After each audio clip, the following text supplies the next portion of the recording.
جب آپ صلی اللہ علیہ وسلم علی اعلان اسلام کی تعلیم دینے لگے، اسلام کی تبلیغ کرنے لگے، تو اس وقت لوگوں کے اندر یہ اندیشہ ہوا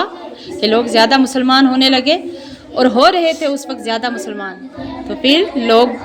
ہر طرح کی تدبیر کرنے لگے۔ تو اسی طرح کا ایک یہاں بھی قصہ بتا رہے ہیں آپ صلی اللہ علیہ وسلم کا، کہ آپ صلی اللہ علیہ وسلم کے قتل کا ارادہ اور آپ صلی اللہ علیہ وسلم کا بین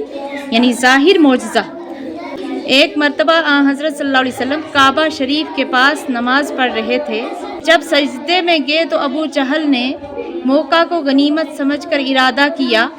کہ پتھر سے آپ صلی اللہ علیہ وسلم کا سر مبارک کچل ڈالے، مگر دشمن اگر، یہ فارسی کا ایک جملہ ہے، دشمن اگر قویست نگہباں قوی ترست، یعنی دشمن کتنا بھی طاقتور ہو لیکن جو نگہبان ہے یعنی اللہ تعالیٰ، وہ اس سے بھی زیادہ طاقتور ہے۔ مطلب یہ ہے کہ دشمن کے زور سے ڈرنا نہیں چاہیے، نہ خوف زدہ ہونا چاہیے۔ دشمن جتنا مرضی طاقت میں ہوتا ہے نا، تو اللہ تعالیٰ اس سے بھی زیادہ طاقتور ہیں جو اس چیز کے نگہبان ہیں۔ اس جملے کا مطلب یہ ہے، جب پتھر لے کر آپ صلی اللہ علیہ وسلم کے قریب پہنچتا ہے تو ہاتھ کانپ جاتے ہیں، پتھر ہاتھ سے گر جاتا ہے، رنگ فک ہو جاتا ہے یعنی چہرے کا رنگ اڑ جاتا ہے، اور بھاگ کر اپنی جماعت کے پاس آتا ہے اور کہتا ہے کہ جب میں نے آپ کے سر کی طرف ہاتھ بڑھانے کا ارادہ کیا تو ایک عجیب وضع کا اونٹ منہ کھولے ہوئے میری طرف جھپٹا اور قریب تھا کہ مجھے کھا جائے۔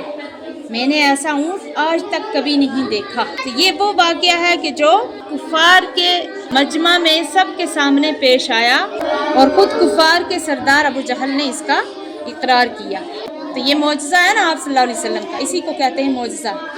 ابو جہل، عقبہ بن ابی معیط، ابو لہب، عاص بن وائل، اسود بن عبد یغوث، اسود بن عبد المطلب، ولید بن مغیرہ، نضر بن حارث، یہ لوگ ہر وقت حضرت صلی اللہ علیہ وسلم کے در پہ ایذا یعنی تکلیف دینے کے لیے تیار رہتے تھے۔ ان میں سے کسی کو اسلام کی توفیق نہیں ہوئی، بلکہ سب کے سب نہایت ذلیل ہو کر ہلاک ہوئے۔ کچھ غزوہ بدر میں تلوار کے گھاٹ اتر گئے، اور کچھ نہایت گندے اور سخت امراض یعنی بیماریوں میں گل سڑ کر مر گئے۔